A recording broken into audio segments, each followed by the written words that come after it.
What's going on, drinking buddies? Before we get into this week's episode, real quick, tonight, June 14th, come out to Spearmint Rhinos Dames and Games in Van Nuys, 14626 Raymer for Caliente Cage Rage. We have 3 fights going down, 10 o'clock, 11 o'clock, and midnight. But get there early, get your seat, get cage side. It's going to be a fucking riot. Beautiful Rhino girls, drink specials. My homie Nikki Slick is throwing down. Oh, it's going to be a fucking blast. So come on out. Tell him that you're on Matt Slayer's list. No cover. Come on in. Come do a shot with me. Fuck it. Do 2. They're cheap. Also, our guests this week, Travis Keller and Joe Cadamone, have a movie coming out called The Icarus Line Must Die. The premiere is on the 20th, a week from tonight. They've given us an awesome opportunity for me to give away passes to the show. It's at the Regent, downtown LA. So all you got to do to get those passes is tweet at me or DM me on Instagram, and we will hook you up with 2 tickets to the premiere. There's going to be live music, an art show, and the premiere of their movie. It is going to be fucking rad, guys. I hope to see you there and do shots with you there, too. And now on to the bill portion paying of the show. The sponsors. The people that keep me in alcohol money. This week's episode is brought to you by our friends at Vinyl Me Please. What Vinyl Me Please is an awesome Record of the Month club. They have a flexible and easy membership that's month to month. And what you get every month in the box is a special edition vinyl that you can't get anywhere else. And when they say special edition, we're not messing around. They work closely with the label and the artist to come up with something you can't find anywhere else. We're talking colored vinyl, custom lyric books, exclusive artwork, personal notes from the artist, and much, much more. And a drink recipe. You can't beat this. It's month to month. It's awesome. It is the best way to get vinyl. If you want to check out Vinyl Me Please, go to www.joinvmp.com/ANWD. Once again, that is www.joinvmp.com/ANWD. Sign up, check it out. It's an awesome service, guys. Let me know what you get. We are also brought to you by our friends at Ghost Tequila. Ghost Tequila is a 100% agave Blanco tequila that is infused with ghost peppers. I love Ghost Tequila. Seriously. I popped into Power 106 like a week or 2 ago. My boy Inferno, who does Caliente Cage Rage with me, is one of the DJs there. Popped in with a bottle of Ghost Tequila. Everyone in the studio loved it. So I'm just spreading the word. If you are not in one of the lucky states where you can buy Ghost Tequila in the store, go to www.ghosttequila.com. Order a bottle today. You will thank me. I'm sure of it. I'm absolutely sure of it. If you like spicy, you like good Blanco tequila, Ghost Tequila is the answer for you, my friend. Last but not least, we are brought to you by our friends at Laughable. Laughable is the #1 comedy podcast app on iOS. Not only can you subscribe to your favorite shows, your favorite performers, they make recommendations. It is a great app. If you are on iOS and you are not listening to this on Laughable right now, pause the podcast, go to the App Store, download it now, resume the podcast. If you're on Android, they swear to me, I know I've been saying this for a long time, but they swear to me it's coming any day now. So go to www.laughable.com, sign up for the waiting list. The second it is out for Android, they will let you know. Joining us this week is Joe Cadamone, former lead singer of the Icarus Line, currently a solo artist, and Travis Keller, who's one of the founders of Buddyhead, also an amazing photographer. They came on to talk about their new project, American Primitive, The Icarus Line Must Die, their feature-length movie that's coming out with the LA premiere next week that we talked about earlier. And, you know, in typical And Now We Drink fashion, we tangent off from there. Just as a warning to anyone it may bother, there is some talk about suicide here.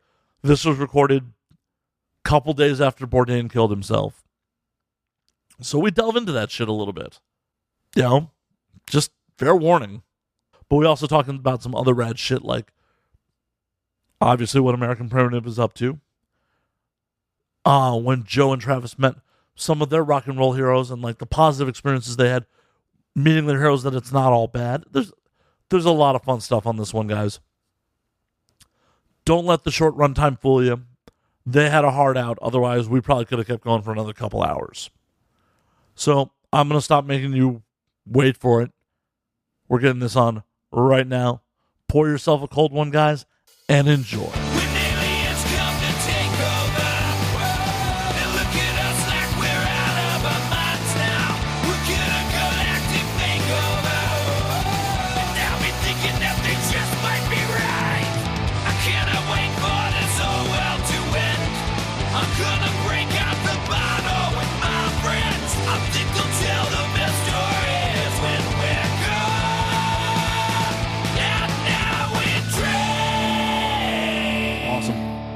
Well, welcome, gentlemen. Thanks for having us over. Yeah. No. Not very often I get to day drink while doing the show. Normally this is a night thing. Really? Yeah. Oh, okay, cool. So I'm glad it worked out. We're proud enablers. I don't need much excuse. It's, you want to come over in the middle of the day and start drinking? Yes. Yeah, I'm good with that. Cool. What do you got? Well, we are drinking Ghost Tequila. Lovely. Speaking of which, Travis, you want to do a shot? Yeah, I'm not scared. You shouldn't be. It's very tasty. Don't threaten me with a good time. Joe, you don't drink at all, right? Nah. It's cool. I aged out. When was the last time you had a drink? I don't know, a year ago in Paris. Oh, that's not too long. Yeah. It's not like I don't drink. It's just that I don't drink.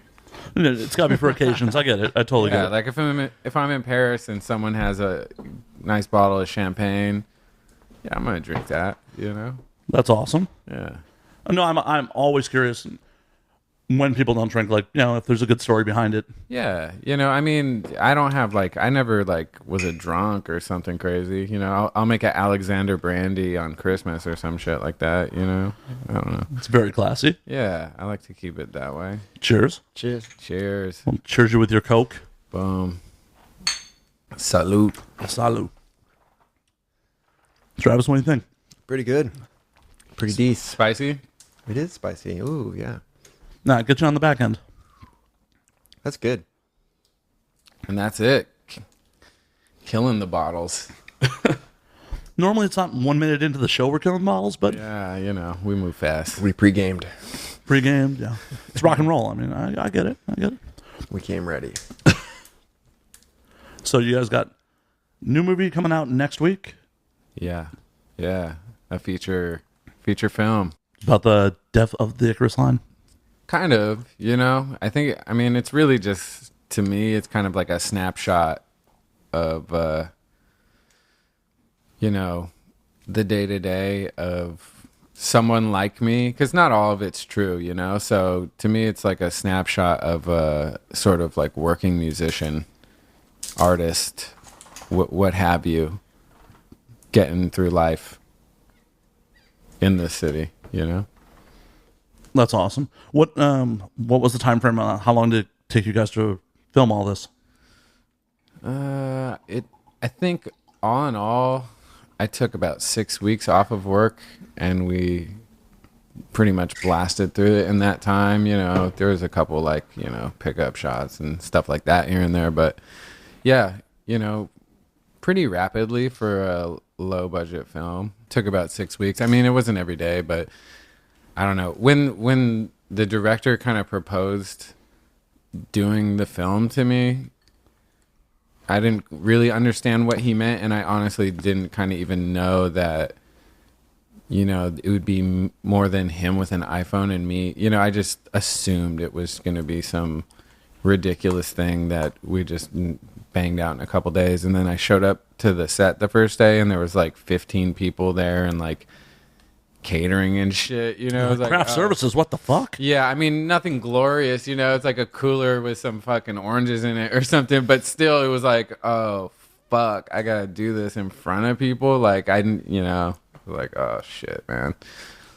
It delves into your personal life, your professional life. Yeah, and then some stuff that, I mean, it's not a documentary, so Travis had a hand in writing it. I wrote a bunch of it, and the director, and we all kind of collaborated and kind of jumped off of real life situations, but also maybe let it kind of bleed out from there. Maybe there's some exaggerations and some focuses that maybe aren't realistic to my life all the way, if that makes any sense. Well, yeah, you're making good drama. You're making a good story. That makes perfect sense to me. Yeah, it's a narrative. Documentary is just a different deal. So yeah.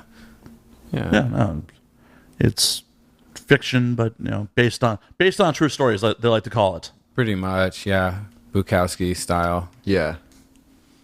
Yeah, there's a lot of true things too. Our friend Alvin getting sick and who recently passed and stuff, like he's in it, in a wheelchair and stuff. So it's based on real life, but maybe some of the characters are kind of combined and all that and exaggerated. Yeah, some people are playing themselves, and then there's other people in the film playing people that are either no longer with us or just aren't part of the fold. So it's a strange sort of amalgamation of like reality and shit that's propped up against reality. Yeah, it's a bizarre mix. I never really seen a film like it, let's put it that way. Awesome. Was it hard for you to watch those characters that are being brought to life of people that have passed and are no longer with us? I mean, not really. The whole thing was so surreal and bizarre that I don't know. The whole thing was uncomfortable and weird to me. So, nothing more than not, but I think it's more uncomfortable watching it now, honestly, because there's two people in the film that have died since we made the film, that were in the film. So that's kind of like, it's not like I don't sit around watching it, but there's been a couple premieres and screenings and festivals and stuff, and I'll like peek in there and look at it, and yeah, it's definitely like kind of a bizarre experience seeing those guys. I bet. Travis, how about for you? Is it? Yeah, I was just kind of thinking about that because it's coming up on the 20th, knowing that we have to watch it again and stuff, and it's a little weird, but it's also awesome because it celebrates them and stuff, and kind of was like the jumping off point for a lot of this, or at least gave us a lot of confidence because it came out way better than we thought. It was like, oh, we could do that ourselves, so yeah, we kind of started shooting a lot and doing this little holy war movie and some videos, and we just been kind of like learning on the fly. So for us, it was like, I think it's awesome, honestly, that they're included in it. Yeah, kind of like ends that chapter, that we did for so long, and kind of started this one. Yeah, that's awesome. Absolutely awesome. And where else have you guys premiered it? I mean, I know the LA premiere is next week, but there was just a couple like family and friends screenings, and then Desert Days? Yeah, Desert Days, Non-Plus Festival, Chicago International, San Francisco International, a bunch of like national, international shit. I miss the Chicago way International. more than I knew about. Yeah. It's like, oh, okay, cool. Yeah, it was at all kinds of shit. Wow, we're worldwide. Cool. Yeah, we're going. On to cons. Yeah, right. Some festival in London too recently. I forget what the fuck it was called, but yeah, must have been super important. It was big. It was massive.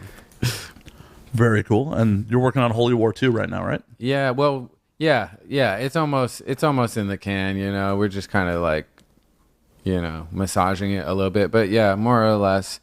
Yeah, Holy War 2 is going to be dropped later this summer, and yeah, I'm proud of it. I think it's a fun film to watch. I think it's funny and just fucked up, and yeah, it's. I got a little bit into it. Unfortunately, like this came together so quickly, I didn't get a chance to. Oh yeah, there's just a lot. There's a lot of stuff. We got a lot of stuff on deck, so it's it's a lot to take down. And I'm looking forward to it. For what I saw, I was like, oh, that's pretty fucking awesome. So yeah, man, it's cool because it's essentially just a couple of us working on it, but the scope that we've been able to kind of get from such a small crew is, I mean, it's impressive to me, at least. When I see it, I'm like, wow, this, it was really important to make something that stood up to anything, in film, not just like, oh, this is good for a bunch of guys running around with the camera or whatever, you know. It's like, let's make cinema, you know. That's fucking awesome. Yeah. It's the beauty of the world we live in today that like anyone can make fucking cinema and make professional fucking cinema on top of it. Yeah, that's the thing is like it was so intimidating back in the days trying to get into film. You know, I grew up here, so you know, it's all around, but it was like, you know, such serious gatekeepers to even try to make a film, you know, or if you did something on your own, the quality was going to be dog shit back in the day. You know, it would be like fucking, you know, VHS or something like that, or, you know. Right. And the ability to actually edit in those days. Oh, yeah. Holy shit. Like, it's going to be probably in the next couple of years, there's going to be no one left who actually knows how to edit film. Right? Probably. Yeah, it's the same with audio. You know, tape is basically, you know, it's some Luddite shit. You know what I mean? Like, nobody uses tape anymore. No reel-to-reel, no. There's no real reason to either, you know? It's like even less than film, I would say, you know? It's like tape is really a folly for people who have money to throw away at this point, you know? I don't even know why they would.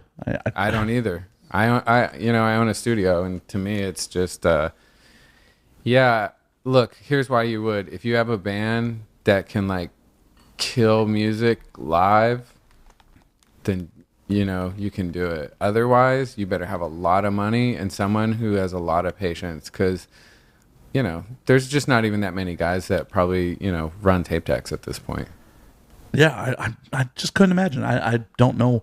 There's not like that great of a warmth to it to really justify it. Nah, not really. Not really. And basically, I mean, the thing that's cool to me is like digital kind of levels the playing field so that, you know, anyone who has a good idea, you know, they have access to quality. You know what I mean? So it's not about your financial, you know, state. It's more about ideas. So if you're good, you're good. Hell, you're staring at it right now. 10 years ago, this would have been a setup that I couldn't fucking afford. Of course. Of course. To set up a fucking studio in your apartment to record anything audio would... Yeah, it'd be trash. Right. Absolutely. Yeah, it's cool. All the tools are like there now. So now you just have to have ideas and motivation to do it. Yeah, motivation is really the biggest part, I want to say. Yeah. Totally. It's amazing. You know, we live in LA. How many people are all fucking talk, oh, I'm going to do this, I'm going to do that, I'm going to do whatever, and then... Yeah. So where you at with that? Well, you know, I'm still working on it. Yeah. They haven't done shit. You just have to do it. You know, that's the only way is to just fucking get out there with yourself. My thought has always been drive will get you further than talent. Yeah, it's and a combination of both is really what like turns into something that can be special. You know, it's definitely true though. I mean, shit, man. That's probably a true statement if you look around. You know, it's like, you know. It is true. Yeah, if you're a crazy narcissist and you really believe in yourself, eventually someone's just going to believe in you just because. For sure. I've gone in, you know... People need shit to believe in. Definitely. Right? Well, and it's just crazy. I've gone into, you know, been into some of the houses in the hills of some people that have really made it. And I often am like, I'm not sure I'm narcissistic enough to make it in entertainment. It's a weird realization. You know what I mean? I think everyone who like has some sort of you know, sense of self that's involved in this shit at some point, you know, you look at those people and it's you're like, fuck, man, like I don't know if I can be into myself like that, you know, and it's but you kind of have to, I guess. You must have seen like the shrines to themselves in their houses. Oh yeah. Do you have one of those? No, I don't even hang like posters of my band in my house. I don't have actually anything that represents me at the studio or the house. Honestly, I don't. We've got a Darby Crash poster / records framed. Yeah. That's awesome. And like a Swedish Jodorowsky poster. Yeah, Holy Mountain poster, you know. But you've had to have seen it, like the full-on shrines these people. Yeah. It's like, what the psycho shit. But those are the people that are making it. It's true. I mean, if I had a bunch of platinum records or something, I'd probably put them somewhere. Well, you have to put them somewhere. You can't just put that motherfucker in a garage. But I have a La Bamba I feel platinum like the record in my bathroom is garage. the place you put them. You know, if you're respectable. Totally. Holy! I was working on a B movie set, and we were using some dude's house, and I don't even know who the musician was, but his bathroom was his shrine to himself, like all his records. Yeah. I think that is kind of like the low key sort of like take a shit and Yeah, you're like, revel oh, in how okay. great I am while I'm shitting. Yeah. I wish I could wrap my brain around being that into myself. Right. Yeah. I mean, hopefully we get to one day. Yeah. You know what I mean? That's like the whole. Hopefully that's have the that dream. problem one day. I know I hopefully have that problem, but on the other hand, it's like, will I recognize myself if I ever get to that place? Like, oh yeah, yeah. You'll figure it out, Yeah. Or I'll just be blind drunk and just kind of make my way through it. We'll see. right? Hopefully. Figure it out or you won't, you know? We got that. We got your new video dropped also, right? Yeah. Which is part of the film. It's part of Holy War 2. Yeah. It's kind. I don't know if I'm blowing it by like saying that, but yeah, it's part of the film. Oh, good, because I was about to ask why you were all beat up and your hand was wrapped in it. Yeah, I got beat up. You should see the other guy, right? Yeah, I mean, it's a. We need to do a fun, quick video and have run some red lights downtown. It's kind of, I don't know. Half of the video ideas have to be as fun to do and exciting to do as they are to look at, and able, in order to get people down to do it. You know what I mean? It's like, all right, this is going to be, something exciting. Can you drive us downtown and run red lights? It's like, sure, fuck it. I'm going to stand in the back of your truck. Bam. But yeah. The inspiration for Holy War 2, where'd all that come from? I guess having some sort of, I've been doing music forever, basically since I was a kid, right? And the video aspect of it was always kind of an afterthought where we came from, you like come from punk, rock, and underground music, and it's like, it was fun to get into video stuff, but, there was never big budgets or anything like that. So it just became an afterthought, it was never really the focus. And you had to always involve like an outside party too, Yeah. Now, like, we can just do it ourselves, Yeah. It kind of becomes the other half, like it explains the song and stuff, Yeah, exactly. It gives a context to the entire project that I feel like makes it so much more complete than anything I've ever been able to do, honestly, because when you throw the music out there, maybe it makes sense to you, but to someone else, giving them visual context just changes the whole thing. And it, it builds a world and a story for people to kind of latch onto. You give them some kind of like avenues to be able to like enter into the world, like if someone sees it and they think something's cool about the visuals and that kind of gets them in, cool, whatever, it doesn't really matter because it's all one thing at this point, Definitely. Yeah. And how many videos back in the day, like when MTV actually fucking played videos, brought people into their music just from that one single with the awesome video. For sure. Yeah, it's weird because like, yeah, video culture for us is like when we were kids, videos definitely like, that's what lit us up about all kinds of artists, right? And then you start going backwards or getting into underground shit, and it had nothing to do with videos. It just has it's like, yeah, Sun Ra video, there's no Sun Ra music video, but that, you start falling in love with these records that only exist on record. And so for a long time, that's where my brain was just like trying to speak only through records and see how far you could get that way. But yeah, I guess it's just like an evolution. But even when you were only speaking through records, how important was cover art to you? Oh, it was very, presentation and packaging has always been a very important thing. See, that's one thing that bums me out about this generation is they'll never really get the joy of going to a record store and picking out records completely based on packaging. Yeah. I mean, yeah, that's just gone. You know what I mean? I'm not even putting a physical product out of this. I mean, maybe at some point, but like in the now, no physical product because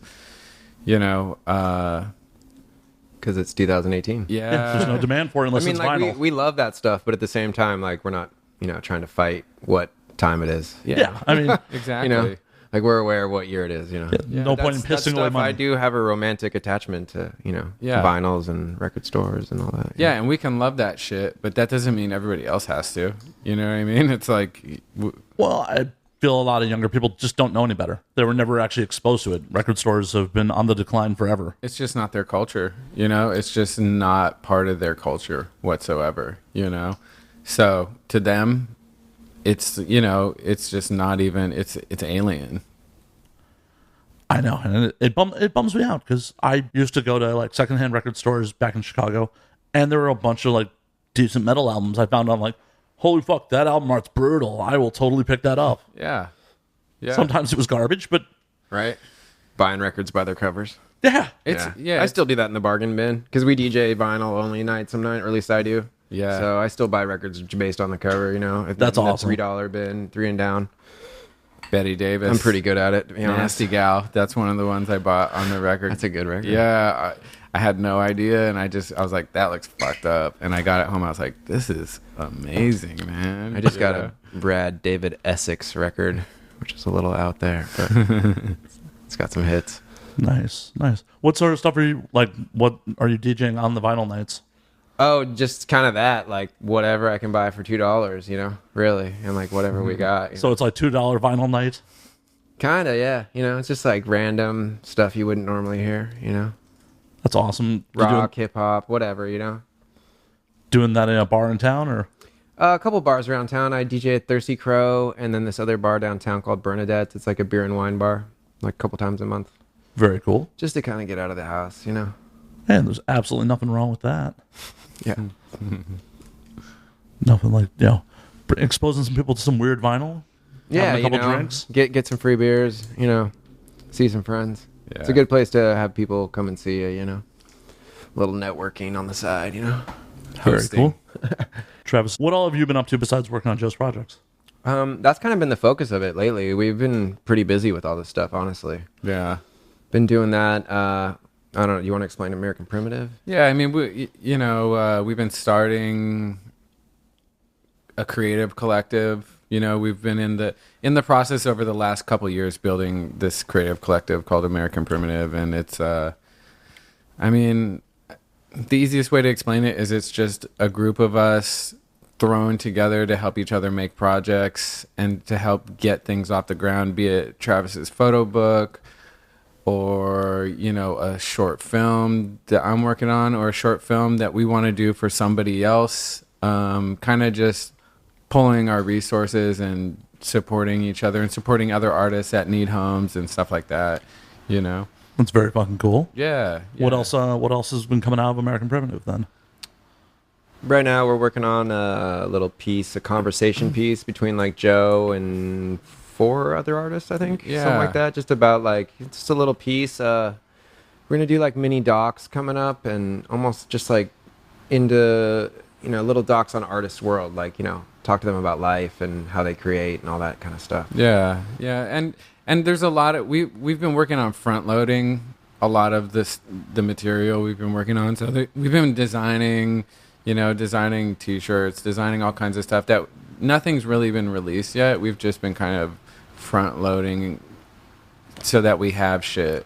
Makes a ton of sense to me. It's what I do with this show. There's 5 or 6 episodes in the can normally before I release, because last thing you want in this world is to miss a deadline and not have something out and people fucking forget about you. Yep. Yeah, you need to feed the meter, right? So that's kind of that's the drill here. And with us, I think it's cool that we've done a lot of this kind of shit before, but we're still kind of developing what the voice of it is. So we'd like to do that behind the curtain for a while and come out fully formed, and just kind of feel good about everything we're putting out instead of just kind of being haphazard about shit. No, it makes perfect sense to me. Yeah. Anyone else that the audience may know that is involved?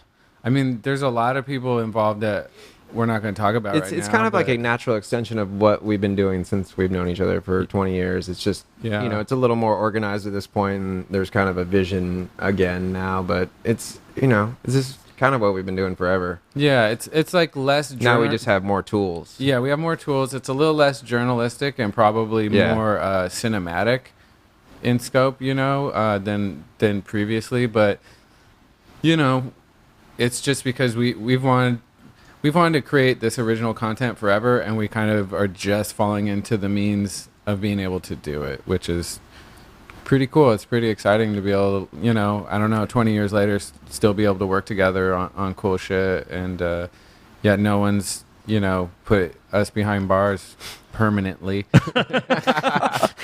Oh, well, we may have to come back around to the temporary behind the bars for a moment there. Right. Right. But yeah, it's exciting. You know, it's exciting. I wish there was more to kind of like say about it. Yeah, it's exciting, but it's also like super familiar. Like, you know, our home base is his studio. We're there every day. You know, there's people in and out. It's a good vibe. Just kind of like grinding away at stuff. You know, a lot of this stuff takes a little bit of time, but it does. and we're kind of just finding our voice too. You know, this last thing we did, where it's kind of like the first thing I think we're proud of. You know, like fully, and it's gonna be cool, I think. Yeah. No, definitely. Yeah. And we just like lean on our fucking editor, bro, Jacob, like he's Yeah. you know, it's the end of the night. You know what I mean? We're just leaning on him. But he's super talented and fucking cool, and he's just like, he works it, man. He's been down there. He's kind of like our newest addition to the family. Yeah. He for shows sure. up, man. Yeah. That's fucking awesome. And we will give Jacob some pornography. That's what he wants. Yeah. That's what he wants. What kind of porn is Jacob into? Do we know? Like he I can would tell text him us, if you you want. know? Yeah. We got to sort through it because in that pile is everything that was nominated for an AVN last year. Wow. So there is some wild shit in those boxes. I'm gonna send him a text right now. What Right. kind of porn are you into? How could you hire a guy and you don't know what kind of porn he's into? I mean, I'm pretty sure he's into all of it. Joe, do you know what Yeah. kind of porn Travis is into? Probably be like the porn he would be starring in. Travis, how about you? Do you know what kind of porn Joe loves? I don't know. Nah, nobody- You guys have known each other 20 years and you don't know what kind of porn? That we don't. No. I mean, yeah, because you know, I have like a fleeting taste in that department. You know, it's just there's no like specific preference. You know, it's just like it just depends how I woke up that day. But I don't really dig into porn that often. It's okay. The wife's not listening. Well, even if she was, here's the thing: is the fact that I was involved in like working on porn when I was young. Okay, I'll tell you this story, right? For my 18th birthday, I was brought to a porn shoot, right? And I was given a job to like do lights or whatever, you know what I mean? And it was like, oh wow, this is nuts. I mean, it wasn't like hardcore or anything, but you know, whatever. Instantly, I'm the youngest dude there. The girls are like, you know, hanging out with me and whatever, and like I end up sitting in the room with them while they're like getting their makeup done and change and shit, and they start talking about like how they like lost their children and they're trying to make money to like win the court date and all this crazy shit, and it just blew the whole illusion. As I'm sure you kind of know, it just blew it away. That porn performers are real people? Yeah. Yeah, exactly. I guess that's the best way of putting it. But yeah, it just kind of like leveled it for me, and I don't think I ever fully recovered from that, you know, because I was so young, you know, I was just like, oh, this is just fucking grim or whatever, and I was just like out. So I'm not saying I never look at porn, but, you know, I'm not like, you know. A connoisseur. I totally understand. Yeah. You know, Yeah. once you see behind the curtain of certain things, you know. Like, I think Max Hardcore is, like, extreme and fucked up, you know, and I'll watch that to be like, whoa, that is so fucked up. That's probably, like, the porn I like, is stuff that's just like, oh, my God, I can't believe this is legal or whatever, you know? Hey, he went to jail for his porn. So. Did he? Oh, yeah. it's not legal. It's not legal. Well, it was technically like obscenity across state lines. What did he do? So I believe he mailed DVDs across state lines, and it was obscenity across state lines or some shit. Oh, weird. Is what he went to I jail don't even for. know what that means. I will Google this before I'm like completely certain full of shit. states ban certain types of pornography. Oh, is you know, it? like in Idaho, you can't have anal sex. Oh, I didn't even yeah, know. like certain states have like different, Really? you know, laws. So like, you know, you send some gnarly DVDs to Nevada. Really? Oh, see, I don't know any of this shit, man. I'm just guessing. I just freestyled that. I'm Googling. Oh. They charged him in 98 with child pornography. Ooh. That's not good. That's not good. What, so did that mean that he had someone underage in one of his movies or something? Yep. So, yep. That's Oh, they brought... No, actually, I'm wrong. I'm jumping the gun. So what they brought him to charges for was the girl in the movie, though she was over 18 and that was not in contention, played someone who was under 18 in the porn. Oh, weird. See, there's and all that's a kinds- big no-no. Oh, I don't know I don't know the shit. I've seen a couple of his old films from back in the day, and it was like him getting his dick sucked in a helicopter or something. You know, it was just like so ridiculous that I was like, wow, this guy's a fucking psychopath, man. It was definitely wild shit. Though they did drop the charges against him. Like, it all went all the way to Really? the Supreme Court, apparently.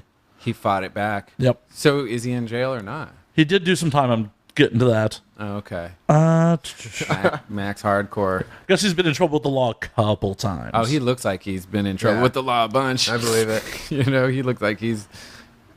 Okay, yeah. 2007, he was indicted by the U.S. Justice Department with 5 counts of transporting obscene matter by use of interactive computer services and 5 counts of mailing obscene material relating to 5 movies, which showed fisting, urination, and vomiting. He was found guilty on all charges and sentenced to 46 months in prison. Whoa. What state? General scumbaggery. Georgia. The 11th Circuit Court in Atlanta, Georgia, upheld the conviction. That is- Atlanta jail. he fucked up. He's out now, so... Wow. I guess that's, that's what happens when you're doing scumbag shit. And trying to sell it on the internet, you know? But it's like, consensual scumbag shit, so... Yeah. I guess there's different laws in each state of what kind of porn people can make. Well, is that what? obscenity is really a weird legal statute.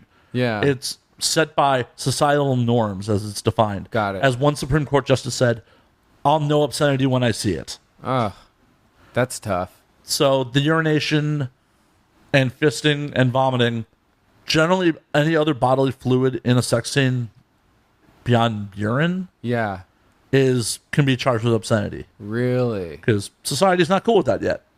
Weird. I'm sure in time. Yeah. Yeah. At some Well, point, yeah. For fuck's sake. Yeah. At one point Yeah, it's the true. Kingsman with Louis like said fuck in one of the recordings and that they were charged with obscenity. Yeah. Oh, Now yeah. it's like that shit all day on TV. Right. I mean, they banned Rumble by Link Ray because it was too violent and it has no words in the song.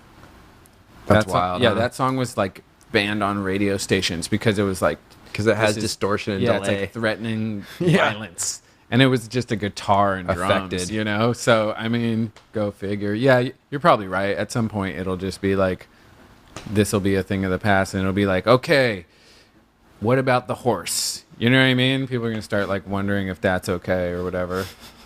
Well, the horse will never be okay because the horse can't consent. Got it. I am very much of the opinion that Yet. They might be able to get some Yet. AI shit going on. just slap a helmet on the Right? horse. Yeah, the horse will be like, I'm down, or whatever. Or he'll be like, I hate that bitch. Seabiscuit, are you cool with this? Right. He's like, yeah, that's my wife. Or he'll be like, no, I'm not feeling it today. Right? Exactly. He'll probably just set a price. Right? He'll be like, all right, 5K. 5K, some hay and some apples. Let's do this. Let's do this thing. The future. The future of just horses murdering people with their penises. That's the problem. Like, big old horse cock might just kill the girl and then you can't film that one. No. Snuff films aren't going to. That's Never never gonna take that's off. never gonna that's never They gonna had their cross day. yeah exactly. That's for like some other country, America's too puritanical for snuff films. you know. Totally. Oh man.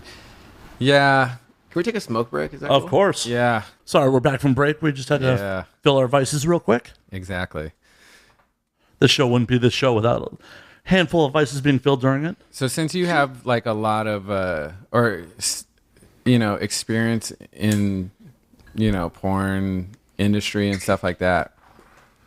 Is it abnormal for people to watch porn and not jerk off? Like to treat it more of a curiosity than a device? I don't know. I mean, I'm not in people's bedrooms when they watch porn. I'm just curious. I'm not really. That's like something people even, if it's known or not. Me personally, I watch porn to jerk off. Okay, yeah. See, that's what's weird, because like I don't. Yeah, when you asked me about it, it's like, I don't ever sit around and watch porn and jack off or whatever, But definitely have watched it with people to be like, whoa, this is insane or whatever, or just like, just like. To check out like margins of society and what's acceptable to put on camera and what's not. I think it's always good to like check the corners of the outer limits of society. That's kind of what it turned into for me, years ago. No, that makes perfect sense. Being involved in the industry at a young age makes perfect fucking sense. Yeah. I mean, I don't watch any porn with people I know in real life in it. Yeah. So that makes my porn consumption smaller and smaller of what I can watch. Right. Every fucking year. It's like, oh, I met this person. Oh, cool. Well, you're off the list. Yeah. Damn. That's pretty wild. It fucks up everything. Like occasionally I may go running and screaming like, hey, meet this girl. No, I'm going to go over here. Right. I like watching her films too much.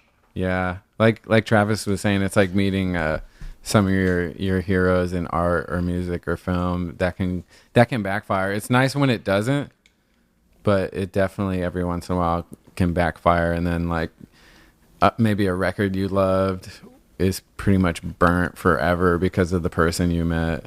Going in that vein, who were you most pleasantly surprised with meeting them? Like, oh my God, I met my hero and they weren't a piece of shit. For me, I would say one of the first, here's a couple. The first sort of like band that seemed larger than anyone we would ever be allowed to meet was the Descendants. Back in the day when we were in high school, we ended up at a video shoot for the Descendants. We were friends with the people making the video, and we ended up down there.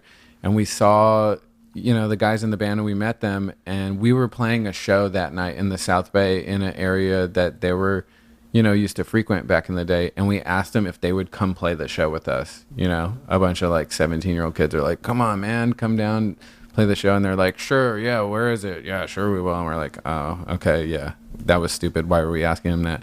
And so we go to the show, 60 people show up, whatever. And the show's pretty much over. And then all of a sudden, Bill Stevenson like rolls up in the back of a flatbed truck, and they all pile out of their car, go into the club, and like get on our gear and just like blast. I think it was the first time they played live together since they had been broken up, and just like demolish the room. And that was amazing, because it was like, we're just some like, scumbags that they met that day, and they came down and like destroyed on our gear in front of 60 people, so that was, It was like right before Life Sucks, or is that what it's called? Yeah, whatever their first comeback record was. Yeah, Everything Sucks. Everything Sucks. Yeah. Right. That's fucking amazing. It was. And so that was like a pleasant surprise.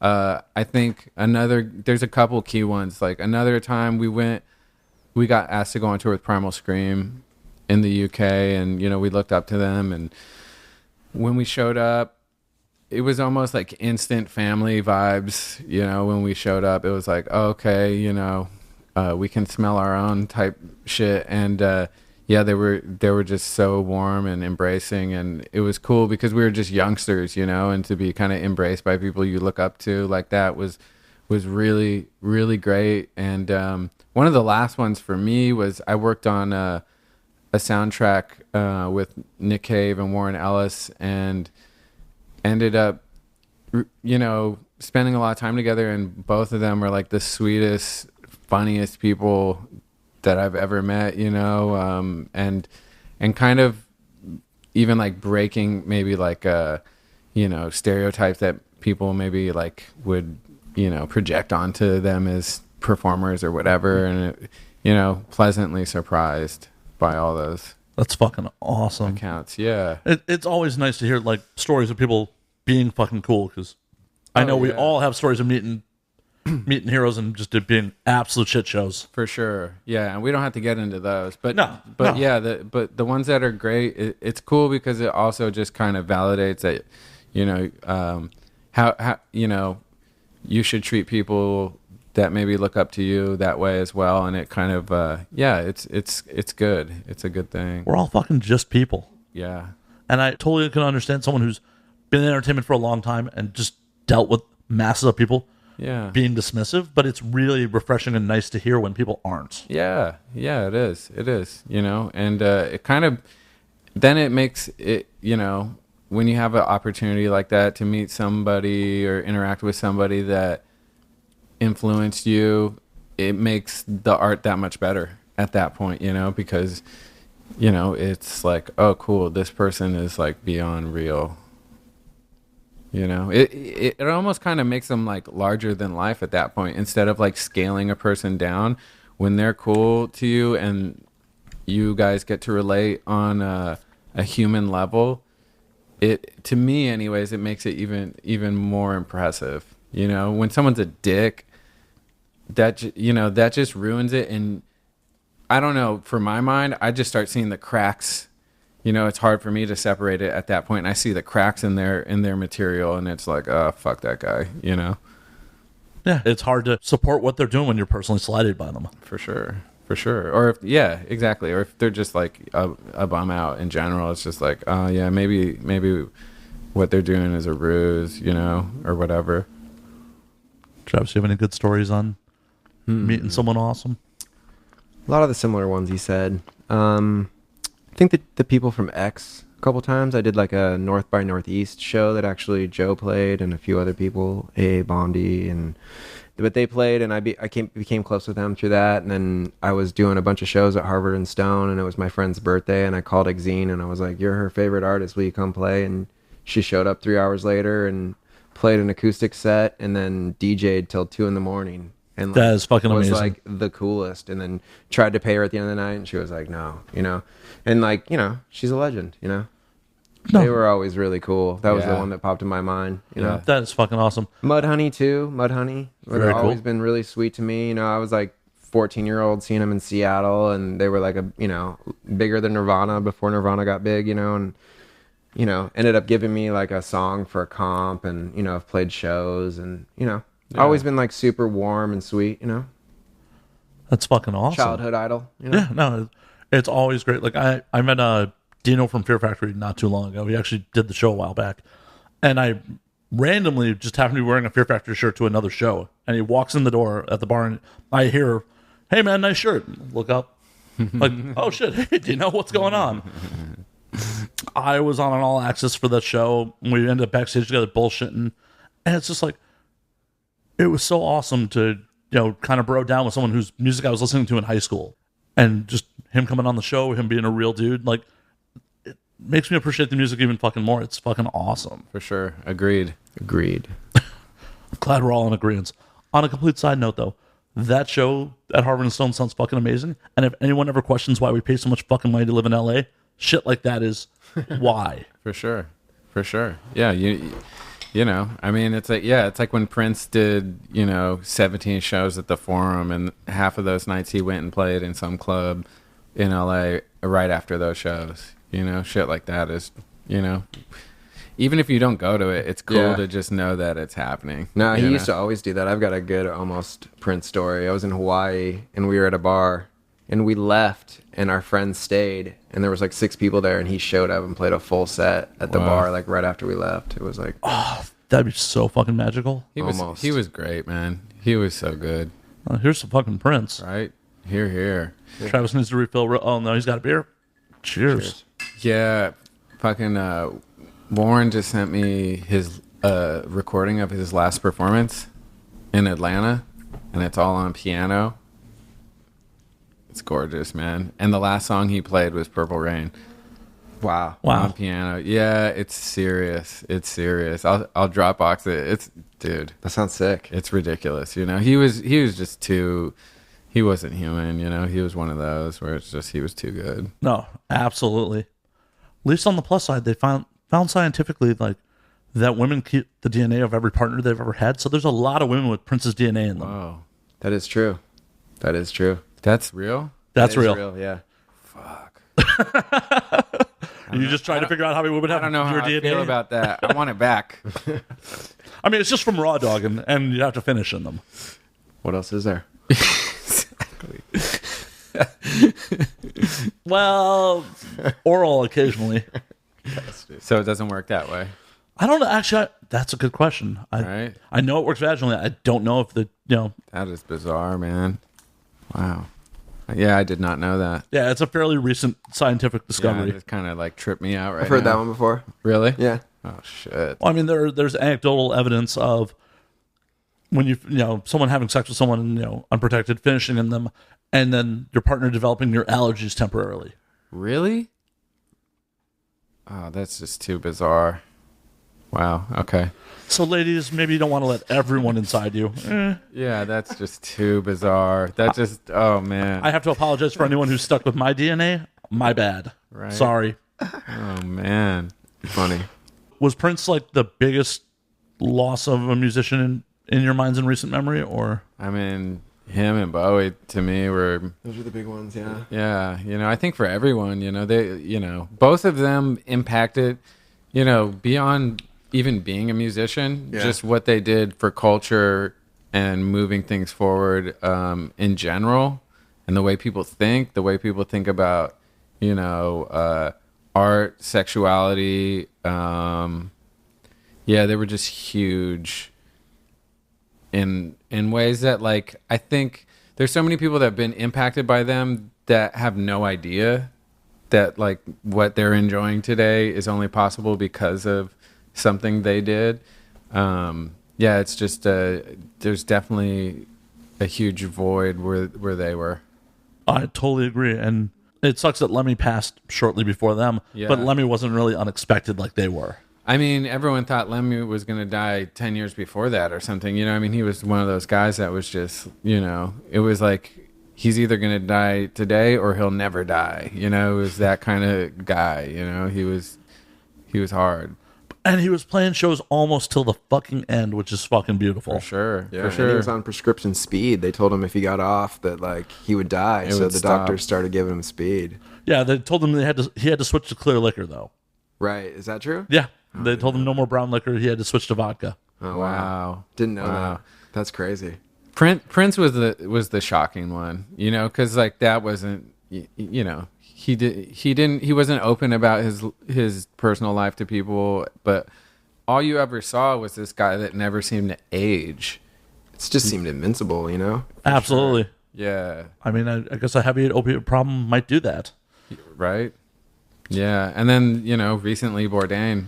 Oh, honestly, Bourdain hit me I don't even know why, but Bourdain hit me harder than, like, my own father's death last year. Yeah, I think it hit a lot of heavy, people.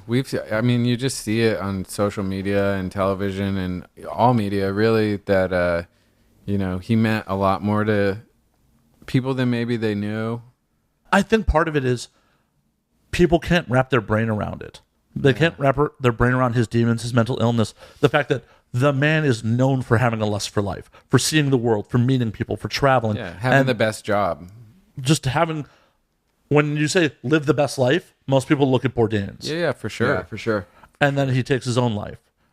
People can't wrap their brain around it. It's hard. It's hard to fathom, because people who are in super tough circumstances make it another day, and here's this guy that, has respect of his peers and beyond, and really has gotten to see, have a charmed life, and he decided to pull the plug, so yeah, it does your head in. But on the flip side, I'm sure it's also exhausting to be Anthony Bourdain. Maybe so. Can you imagine never being able to have a meal in peace? Not really, but you know what? It's all a choice. True. You know what I mean? It's like, it's all a choice. What you do with your life is your choice. If he didn't want to do that shit, he didn't have to do it. I'm sure he was fine. He had dough, Well, it's one of those things of after he pulled the trigger and he made that choice, he might not have been able to take a step back from it. Did he shoot himself? I meant, Right. figuratively, pulled the trigger on. I was just curious if you knew. No, he hung himself. Oh, he did? Yeah, I think he hung himself in a closet. Yeah. That's tough. Wow. That's tough, man. No, it's absolutely rough. And when they were doing the tribute to him last Friday, one of the quotes really hit me home. I spent better part of 3 years like full-time traveling for a day job. Yeah. And he's like, is it better to be lonely at home or be lonely with these great experiences and not be able to share them with anyone? And it totally hit home because my 3 years on the road, I did crazy traveling. I went to Australia by myself.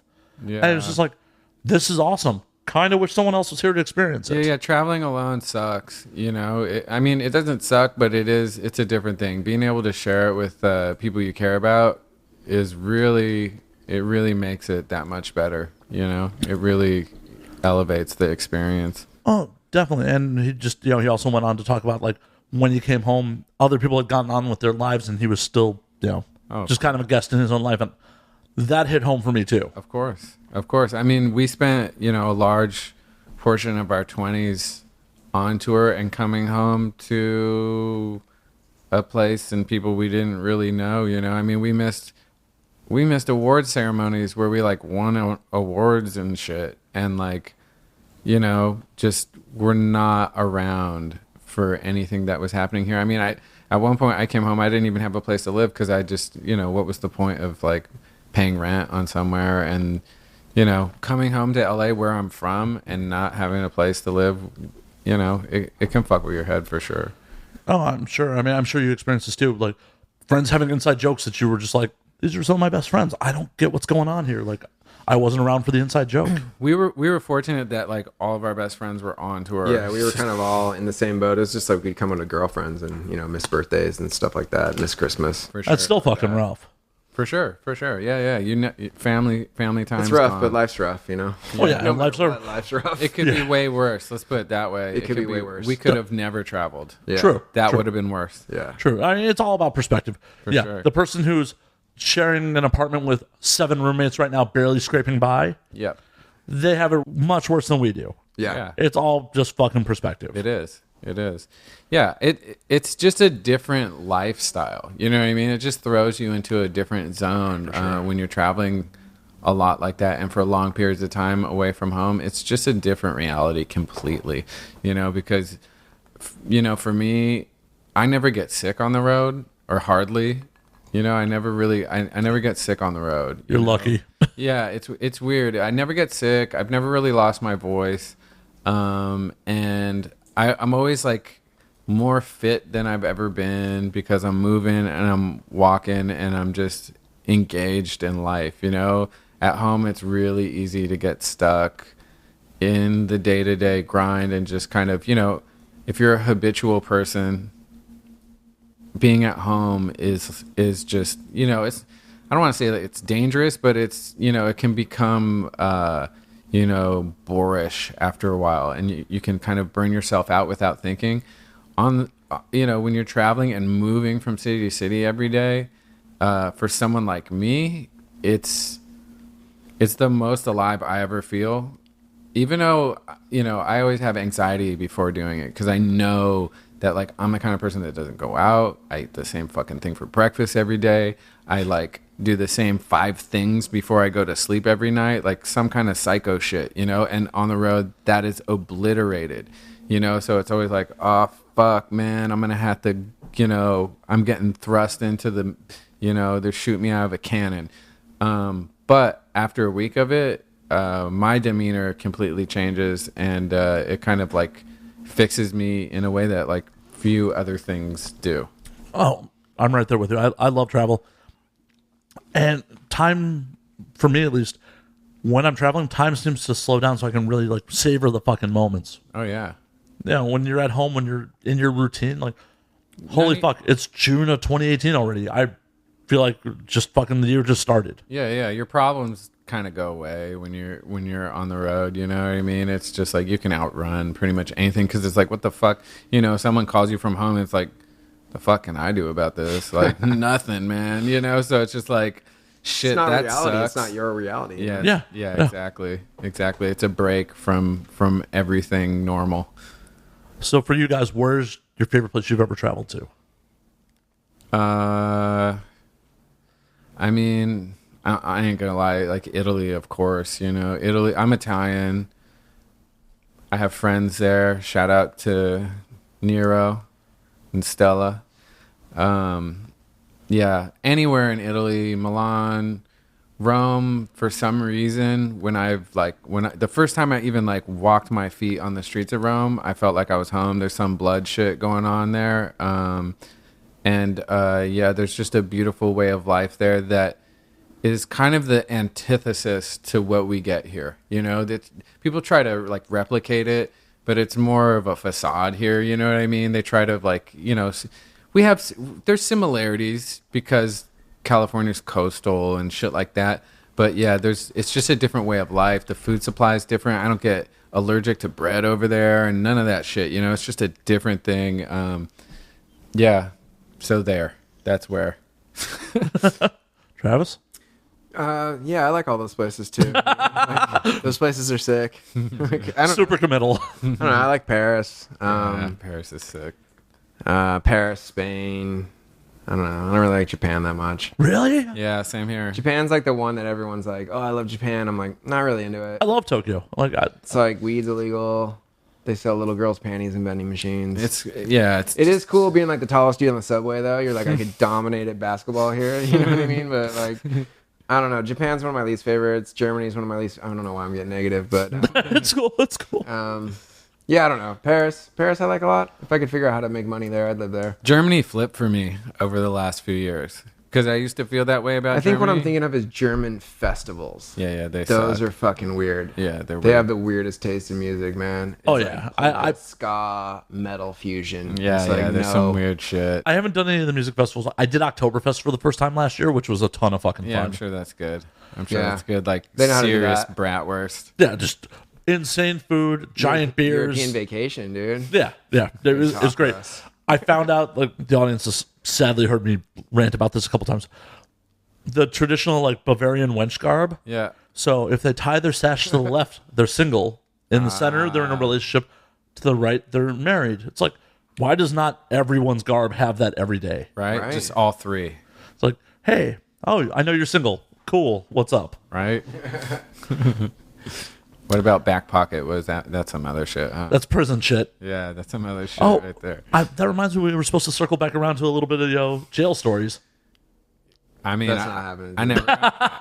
Done. That's not happening today. Yeah, that's under wraps. Yeah. No worries. I figured I'd try. It's cool. I gotta take a leak though. No worries. Joe and I will hold it down while you piss. Yeah. I can't believe you guys don't like Japan. You know what? It's not that I don't like it. It's just not one of my favorites, and it's a little uncomfortable. It was a culture shock for us because we had done a bunch of European touring and stuff like that, and also experiencing it as a musician. It's weird. A lot of musicians love it there, but the way the crowd reacted to my band back when we were, playing loud, crazy shit there, their level of respect did not mix well with the type of music we did, because it's like this golf clap, then they like they're in silence, and they're and what we were doing was so kind of confrontational that without that interplay with the audience, it felt like it was I felt like we were like on display at a museum or something. It was very awkward. No, that totally makes sense. It's like you're almost on stage feeling like you're bombing because they're not reacting to you. Kind of, and it wasn't, it wasn't even bombing. It just wasn't. Yeah, it just wasn't the sort of the energy that we needed to deliver what we were going for. You know what I mean? Yeah, they're not delivering their end of the deal for you. For sure. And with a band like my old group, it didn't matter if they hated us or loved us, whatever. We'll take it all. You know what I mean? If there's some guy in the front that wants to fight, that is more optimal than people just like politely paying attention. Because there's at least energy there. That's it. There's passion there. That's it, a reaction, you know, and that was very bizarre because it was always like kind of easy to get a reaction. Yeah, and I've heard that about other people playing Japan too. It's just For sure. they just sit there in silence in Yeah. between songs, golf clap. Yep. I didn't go to any shows there. I've only gone purely as a drinking tourist. Yeah, And as a drunk, it's a great town. I believe it. It is. It's the ultimate work hard, play hard culture. It's like, oh, I'm going to be pissed drunk, pass out in the street for 2 hours. No one's going to touch me. Cool. Seriously, like the audience, unfortunately, has heard this a bunch of times too. I passed out in a planter at Shibuya Station last time I was there for like 2 hours. And it's all good. Woke up like, okay, I can finally get a cab back to the Airbnb. Tattoos are illegal there, huh? Yeah, well, criminal connotation. Yeah. The first trip I went with my tattoo artist, and we got kicked out of like 10 different places. But they were so polite about it, we felt like it was our fault. Yeah. Wow. Trip 2, I just hoodied the whole time. I was fine. Oh, really? So, like, if you're even wearing tattoos, they kind of trip on it? Yeah. Yeah, it's like wearing gang colors in the U.S. Really? That's wild. I know shit. Right? Yeah, and the first trip, my tattoo artist has facial and neck tattoos, so we were just fucked. Yeah, it was just, like, not easy. And it was super weird because we were staying at the Ritz-Carlton, so the staff there was just kind of like, What are you guys going to do? like, are you guys here with a band? How the fuck are you guys here? Wow. That's Thank you, wild. Marriott points. Fuck, man. We had tattoos. No one really looked at us, but I guess it was kind of... Well, you're in a band. If you're in a band, they make allowances for that kind of stuff, huh? Yeah, 100%. Well, it's just like America makes allowances for obvious gangbangers who are performing. Yeah. If you contribute to society as a performer, Yeah. we let shit happen. Yeah, if it's If you got art- bangers, Yeah, if you can smoke on stage, I'm cool if with it's that. part of the performance, you know? Yep. Like, you know, anywhere in the country pretty much. Yeah. Even in Europe now, at least half of the places. Yeah, right? Yeah. In Dublin, I smoked on stage. I would smoke on stage every night on this last tour. And like Dublin, the guy who ran the club like chased me off the stage down to the bottom. He was like, I saw you. You smoked on stage. That's a big fine. We're going to fuck you up. And I just started sweating because it was just like, oh God, it's finally happening. You know, we had like, it was near the end of the tour. And I was like, you know, people have been being like, you better chill on that. Someone's going to like get you. And I was like, nah, I'm good. No one's doing shit. And then he like put his arm around me and was like, it's all good. He like lit up a cigarette and that was it. But I couldn't imagine Ireland would be the place that would fucking crack down on that you shit. never know, man. There's Never know. some conservatives in Ireland too, you know. There's Well, yeah, you can't get an abortion there. exactly, you know. So you never know. You never know how which way they're gonna go in Ireland, man. That's one European country I've never been to. It's awesome. I want to go. Great. It's great. Ireland's fucking Yeah, it's fun. It's I like Ireland. Dublin's wonderful. Easy to get stabbed, but it's cool. It's It's a little dangerous, I- but who doesn't like that? It's great. I've been yeah. to South Africa, so You're good. I've never been there. Cape Town was wild. I bet. I believe. I'd love to go there. Yeah. I didn't realize how sketchy it was until like after I got back. I knew it was a little sketchy, and it's the only place I've ever had a crime committed against me while out of country. And I just got pickpocketed, no big deal. Yeah. Right. I'm going to Colombia in September, and a Oh, bunch of people are yeah. like, "Oh my God, Bogota is going to be fucking crazy." I looked up the crime statistics for Bogota; it's less than Chicago. And then I googled Cape Town just for the fuck of it. I'm like, Yeah. "Oh, there were 64 per 100,000 population murders when I was there." I'm like, "Oh, Whoa. oh shit." Yeah. I went to a super sketchy place with money. Are most of them like Drugland related, or is it just I think it's just Random poverty. accident. It's more poverty. poverty related? Yeah. That sucks. When you get outside of the central business district, like the shanty towns and shit like that, Yeah. it's crazy because they have gun shops. Like one of the first places I went into in Cape Town was like, I'm going to go to a gun store, see what their gun stores are about. Everything had silencers. Whoa. You went down to Camps Bay, which is like their beach area. It's like their Miami Beach. Yeah. And you see these, what would be $1 million homes in the U.S. with electrified razor wire around the perimeter. Yeah. With signs like, we have armed response. Wow. Yeah, that makes sense. That's too bad, but that's just the way it is, huh? It is. And from what I heard from the locals, a lot of Europeans have vacation homes there. Yeah. So that's where a lot of the money influx comes. Yep. Wow. That's crazy. Silencers, huh? Yeah. Like, it's illegal to own a handgun there without a silencer. I mean, yeah. You shouldn't disturb your neighbors when you shoot a motherfucker, right? Yeah, exactly. Keep it down. Yeah. That's rad. Now, if you ever get a chance to go, it's an interesting place. It was a lot of fun. I would love to. Bands don't really get to go there, you know? Yeah. Really? Yeah. I think South Africa, yeah. Maybe now that Joe doesn't have a band, we can go. Yeah, exactly. Yeah, it would be wonderful to go down there. I mean, yeah, I think maybe like large acts make it there, but yeah, I don't know if there's like an independent circuit so much. It's like one of those areas the bands don't really get invited to unless you're like the Stones, you know? Yeah. I mean, there were definitely like halfway decent like rock clubs and bars when I was down there. That's cool. Oh yeah. And I know like U.S. comedians get invited down there all the time. U.S. porn stars, they have sexpos and stuff down there. Wow. So why not? We need to link up and build with them. Right? Totally. Let's get down to South Africa. Right? Festival. Holy War 3. Hit Holy us War up, 3. Dude. It us up, dude. AmericanPrimitive.org. Hell yeah. Just go down to South Africa. It's not really much happening there, but check it out. Travis, can you lean in a little bit? Oh, yeah, sorry. Not picking you up all that great. Sorry. Yeah. I got these now. There we go. No, it's a wild place. It was a lot of fun. Yeah, crime is definitely a thing there. Yeah. Hey, nothing like 13.5 rand to the dollar when I was down there. It was like 23 rand a beer. Wow. That's how I judge most places when I go out of country. Like, how much is it for a beer? Yeah. That's how I know how well my money will spend. Usually cheaper than here, you know? Usually. Yeah. Some of the European countries, not so much, but Yeah, but it's okay. It's worth the price. Those are the usually. good ones. yeah exactly. Well, Yeah. You know? I only thought Amsterdam was okay. Amsterdam sucks, dude. Yeah, that's not the one. Especially now that weed's legal. Yeah. You know, in the exactly. 90s, it was sick. Oh, I'm sure. It It like, was. You can go somewhere and buy weed and hang out. Cool. Exactly. Yeah, you can smoke weed in a shop. I mean, it with sucked strangers. then, too. But, you know, it was like... People didn't know any better. Yeah, weed's legal, you know?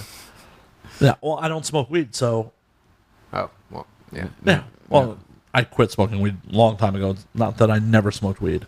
It's not for everyone, man. I am paranoid, hungry, and tired enough sober. I don't Right. need anything that amplifies that. That's why I don't do coke, dude. It just makes me agitated and, like, irritable. Like, I would just get a job instead of that, you know? Yeah. Who You know wants what I mean? that? Like, you know what I mean? Everyone's different, dude, you know? Yeah. Exactly. Yeah. And when I was there, it was just like, the food's mediocre. The bar scene's eh. They got fake mushrooms, too, and fake ecstasy. I mean, the truffles were real. I did them. Really? Oh, I Yeah. love hallucinogens. Yeah. Oh, they have real mushrooms? Yeah. Well, I thought it was They're just not- the fake shit. No. They're not actual mushrooms. They're truffles.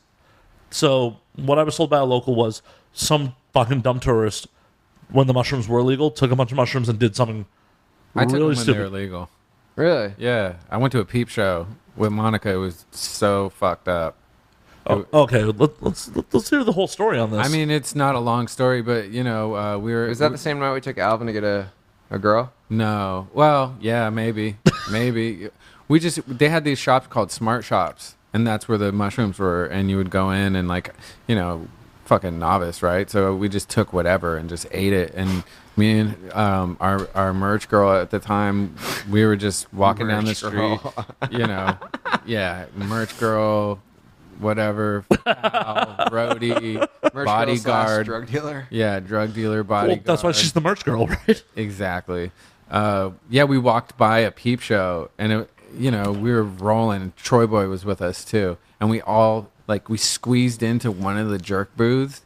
'Cause, again, it wasn't about like jerking off. You know what I mean? It was just like, this is fucking nuts. Like, we're on mushrooms. This is hilarious. Same thing, same thing with porn. It's like not about jerking off. I just want to see some weird shit and get the fuck out of there when I get creeped out, right?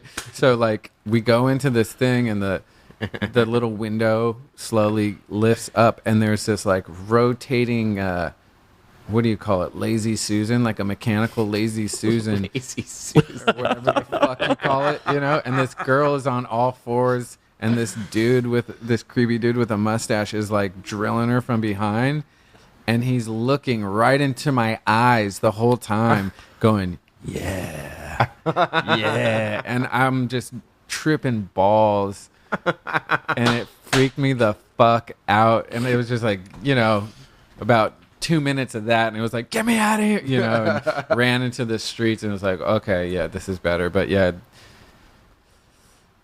so the mushrooms were real at one point. Wow. Is what I'm Well, trying to say. They replaced the mushrooms with, you know, psychedelic truffles. What's the difference? So truffles are, you know, the fungus, but they grow in the ground instead of above. Same They effect? still Same grow. effect. Oh, yeah. They Oh, still okay. grow and shit. Yeah. Yeah, they're no, more they definitely They're worked. more expensive though. Do they taste better? They No, taste like- they just taste horrible. Worse. Got it. I didn't care. I'm like, oh, hey.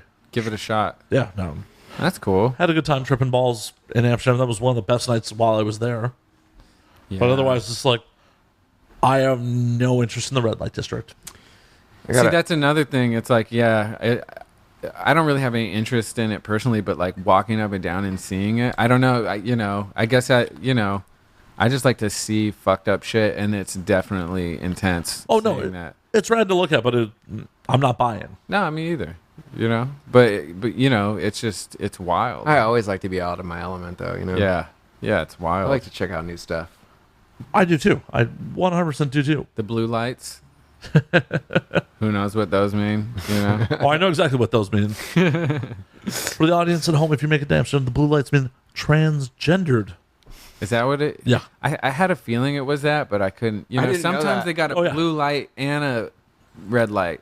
You know, it's like I don't know. That's what it means, huh? Yeah, the blue light means transgendered. It We means learn a there's lot from you. there's a Johnson involved. I know a thing or two. That's Like why we're here. Yeah. one or two things. Like I'm pretty niche in my knowledge. Hey, Hey, us too, man. that's the kind of thing that comes in handy though if you're there. I guess you know, Well, unless you're my friend and I'm trying to get you to go for the blue light when you don't know, right? just for the good story later. Totally.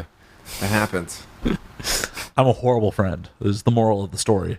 Oh, you never know. New experiences. Yeah, I've never experienced that. Never. Yeah. I don't know. Well, it's Hollywood. I'm sure we can find you somebody. There's Sure we someone could, for yeah. everyone. Sure we could, yeah. Yeah. Oh, so yeah, now I just made it weird. I'm fine. I'm, Good, I'm, good. I'm weird Maybe all I the made time, it man. weird, dude. Not at all. Not at all. You into Beetlejuice? Yeah, of course. All right, just making sure. Like Beetlejuice, Howard Stern Beetlejuice. Oh, okay. Not Michael Yeah, Keaton Beetlejuice. No. Well, he's all right, but no, the real Beetlejuice. the real Beetlejuice. Yeah. I'm into both. I felt like that was we just about. like the confidence factor, you know. He's kind of like a spirit animal, if you will. Yeah, he's the unofficial. We've just been kind of trying to throw that out in the universe too, you know. Yeah. Check it out. He's Check got out- something to offer, you know. Totally. Much like Drive, confidence will get you fucking far in this That's what I'm world. saying, man. Beetlejuice That's is what I doing was better kinda than like- all of us I was combined. trying to tie it back up there, you know what I mean? Yeah. Hell, I have definitely fucked above my pay grade, purely on confidence and pure bravado. Like, I do okay for myself. Nice, dude.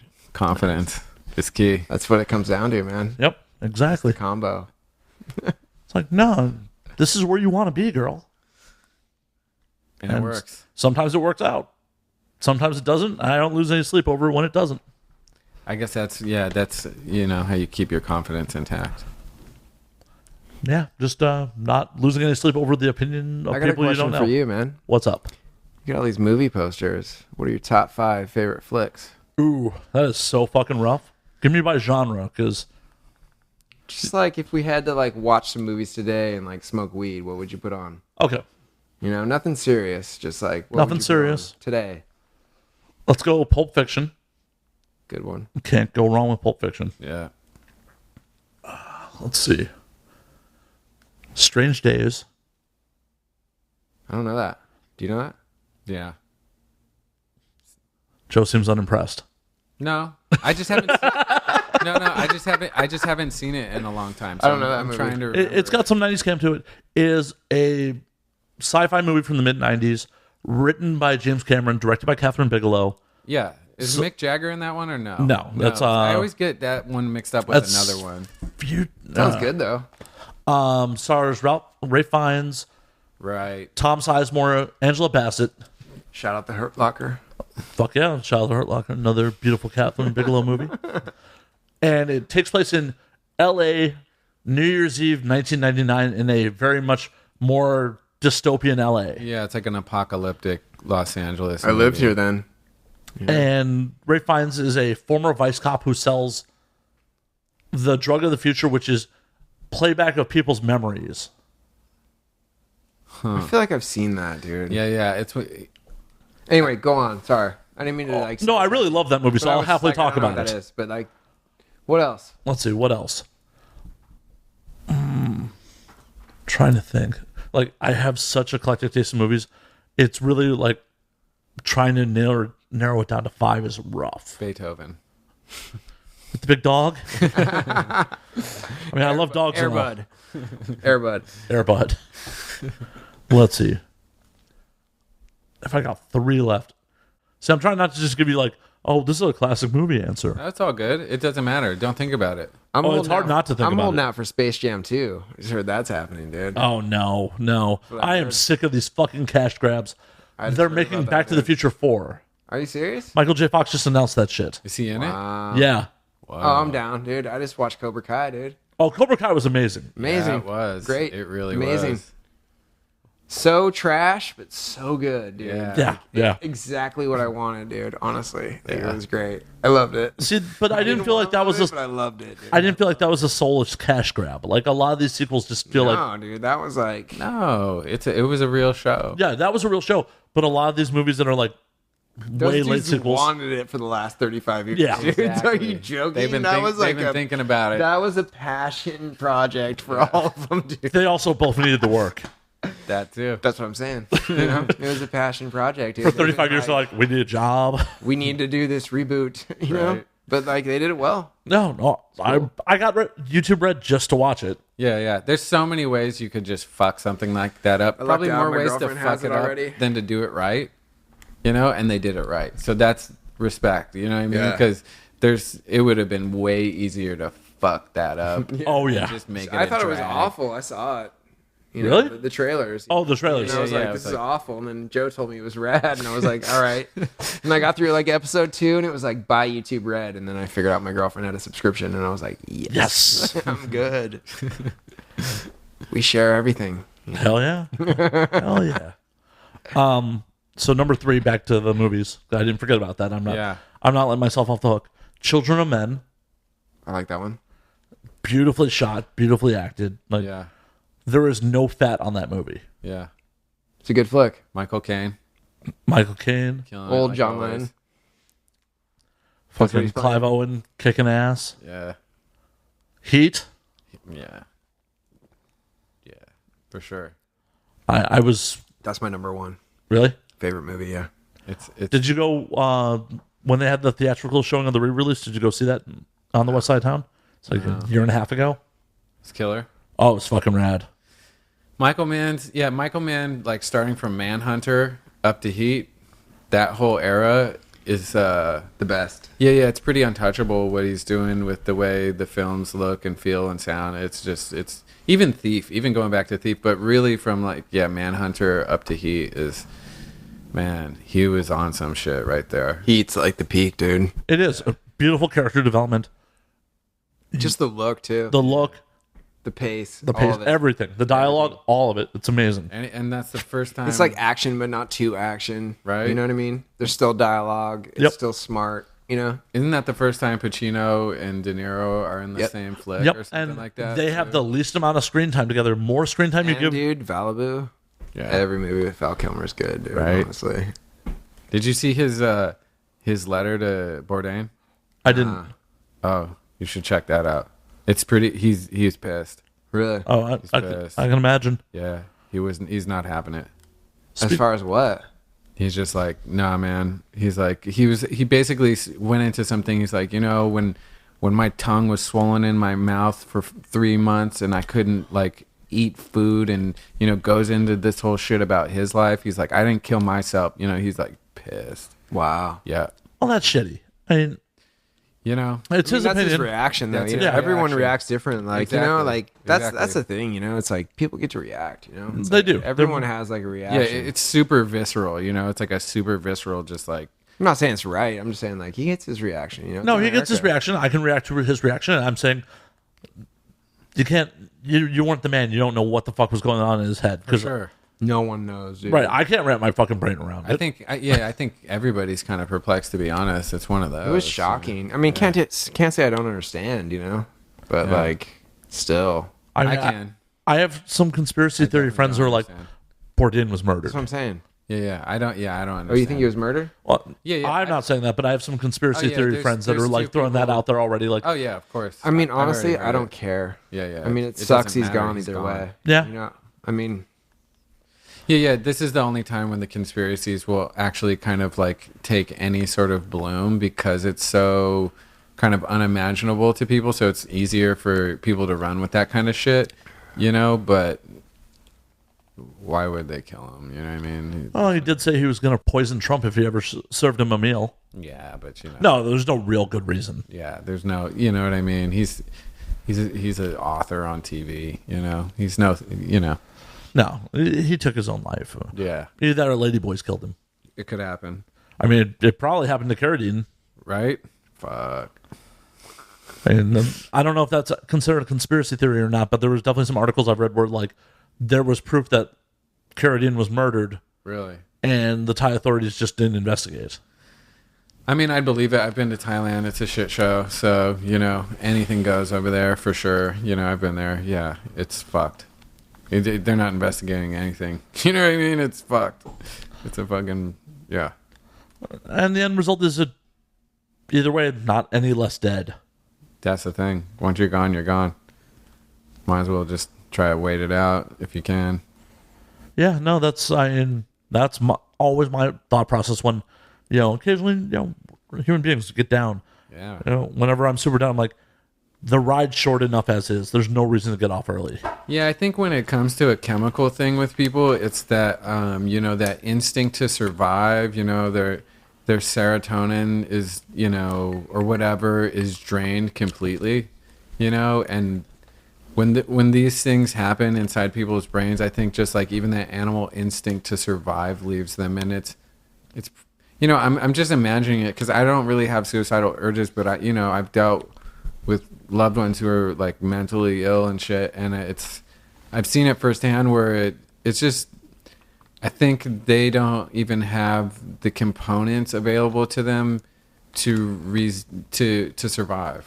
Well, yeah. And it might just be for a split moment, but that's enough to harm yourself to the end.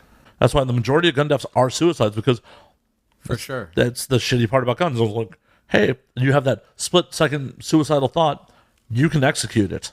Oh yeah, and you know it.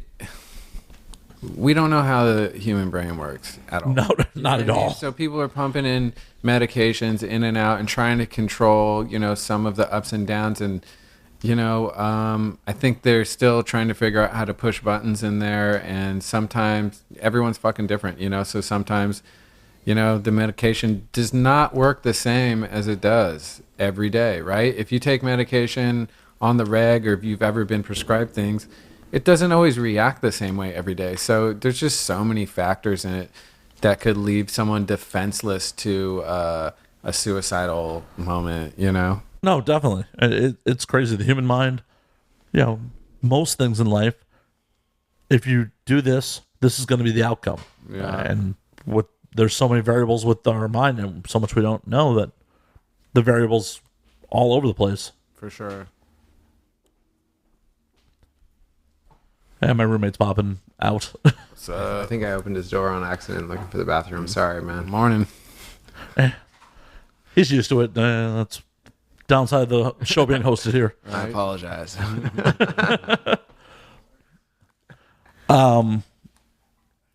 But yeah, we are in the most advanced time in human history, but we're still, I'm sure future generations are going to look at us like we're in the fucking Stone Age. For sure.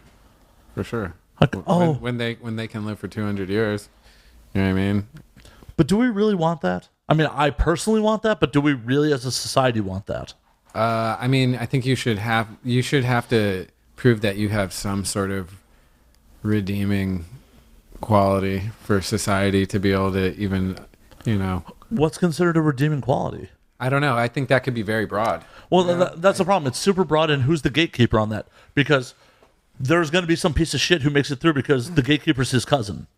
Yeah, I guess that's ridiculous to say, but if you're out slaughtering babies or something, you don't get to live forever. I hope not. Like if you're unless those babies deserved it. Yeah, unless they're just like asshole babies, right? Then it's open season. Babies that can't talk. Baby Purge 6. That they're shitting themselves, like babies that can't talk yet. Exactly. Fucking dumb babies. Exactly. Dumb babies need to die. Baby Purge. Dude, babies are overrated, dude. I'm just saying, dude. But yeah, who wouldn't? I mean, I would. If it wasn't, if you're not living a shitty life, yeah, why not live for a while? Longer. As long as you don't have to be like an old, decrepit piece of shit who's like geriatric. But even then, who knows? Who knows? It still might be better than dying. So, I mean, I do what I want. Yeah. Yeah. No, it's a great question. Just depends on what you want. Definitely. Yeah. I was asked this question by a single serving friend on a flight at one point, and it really is one of those things I think about every once in a while. Is it better to die young or live to old age and outlive all your friends? Depends on how rad your life is. Yeah. Make some new friends, I guess. Fuck it. There's a lot of cool people in the world. There is, but it's just one of those questions. Like I've had a lot of friends die, so I've already lived past friends. You know what I mean? And life is still worth living. Just because you lose people close to you. But life is too complex to just kind of ride on other people. You have to have some sort of meaning for yourself. I agree. It's just I don't want to. Part of me also doesn't want to get to the point where I'm the last one on. The last one left Of your kind. Well, I talk to my grandparents occasionally, and it's like they're in their 90s, and it's super depressing because they're like, yeah, no one really wants to be friends with us because they expect us to die anytime now. Yeah. Yeah, I mean, like I said, it depends if you have to be like 90 for 100 years. True. You know what I mean? If you get to be a reasonable age for 100 years and still, get to tear it up a little bit, yeah, fuck yeah. If I could figure out a way to like revert back to 30 for 100 years, that'd be rad. There you go. Because I was such a shithead in my 20s that I don't really need to be there. My early 30s would have been a good age to stay there forever. Freeze frame. Exactly. Yeah, because at this point, like, I'm in minor amounts of pain every fucking day in my late 30s, so... That's what happens. Yeah, exactly. I don't want to live with this forever, but obviously I'm going to. Yeah. It's only going to get worse. That is the truth. I'm going to drink to that. Just, my friend alcohol will help me numb that fucking harsh reality. It'll get better. You get smarter, Yeah. You sweat the small things less. Oh, no, 100%. That's part of the reason, like, in my 20s, I thought I knew shit. I thought I had the world by the balls. Didn't know shit. Right? Yeah. I'm pretty sure that's a fairly universal truth for everyone in their 20s. Yeah. Well, there's things you know then that you can't know now. And there's things that you know now that you can't know then. It's a trade-off, Yeah, it's all like relearning, Yeah. It's all like everything changes, so it's like some of that comparable. ignorance powers you to do things that you would think about later. That blind confidence. Yeah. Yeah. Which is, sometimes that's genius. You know what I mean? Sometimes that's genius. That's what, that's what made Funhouse happen, shit like that. So, yeah. It's true. I mean, there's something to be gained from every fucking age, but I'm just saying, if I was stuck at one age forever, the 20s wouldn't be it. Yeah. I mean, I had a great 20s, but yeah, I had a great fucking time. I just wasn't super productive. If I could go back with what I know now. Yeah, if I could go back yeah. with what I... Yeah. Yeah, oh yeah. Hell yeah. Oh yeah, if I had today's knowledge at 21, Yeah. I would have a very different fucking life. Right? Right? If only. I don't know if I would. I don't know if I would either, actually. Right? It would probably go down. Exactly the same. Totally. Yeah. I think my shit would be pretty much. Still be a nightmare. Yeah, it would still be going down. Because I would, I was the same as I am now. I just knew I was young and I could get away with more. Yeah. You just Yeah. take more risks when you're young. You're like, oh, I don't have to go to sleep. You're like, if I go to jail for 5 years, it's like not that big of a deal. Now it's you like, know? dude, it's over. Yeah, exactly. You know, 5 like, years really hurts. Now you're a little more like constrained, you know? Yeah. Yeah. Well, Don't bash the Now cop. it's like, in Don't bed bash by, the like, cop car window you know, tonight. a certain time, you know? Yeah. Before it was like, I'm not going to sleep for a week. You know, like... right? A little more coffee. I'll be good. Exactly, Or dude. other things. Keep it up, dude. Speaking of, I got it. We are back from break. These gentlemen have a hard out, so we're going to cut it a little short tonight. Today, whatever. How long are these usually? About 2 hours. Oh, okay. We're almost there. Yeah, I wasn't sure. And we're at about 90 minutes. Not the end of the world. Short and sweet.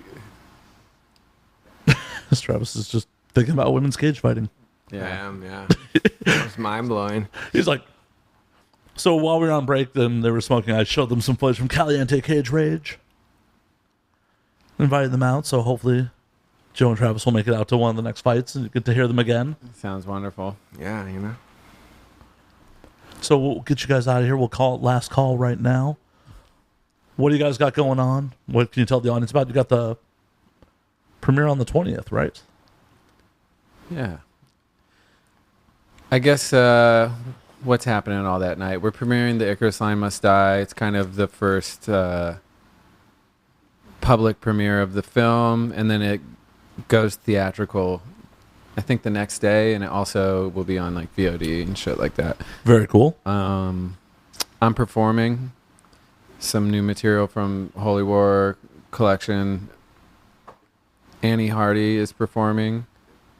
She's also in the film. And Melissa Brooks from this group called the Aqua Dolls from OC, she's performing as well. Keith Morris is DJing. Travis is gonna he's gonna show some photos.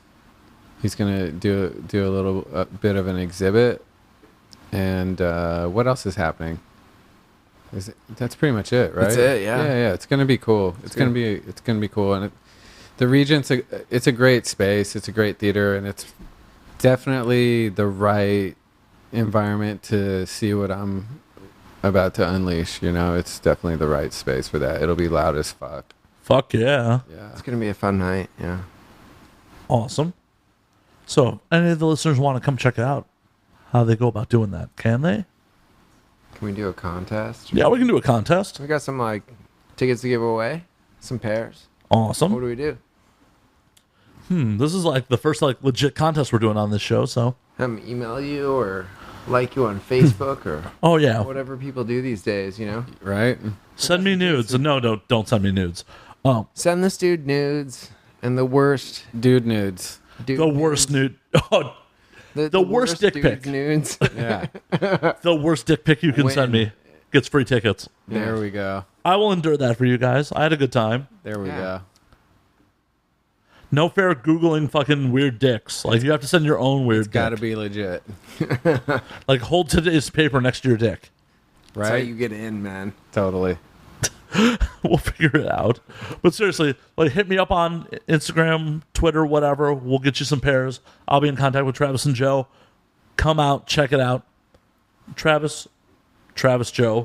I don't know why I did the hand motion the wrong way. It's all good. Alcohol. It's radio.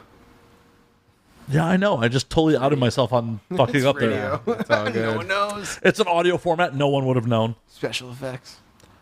Joe, where can the audience find you on social media? Where can they find all your shit?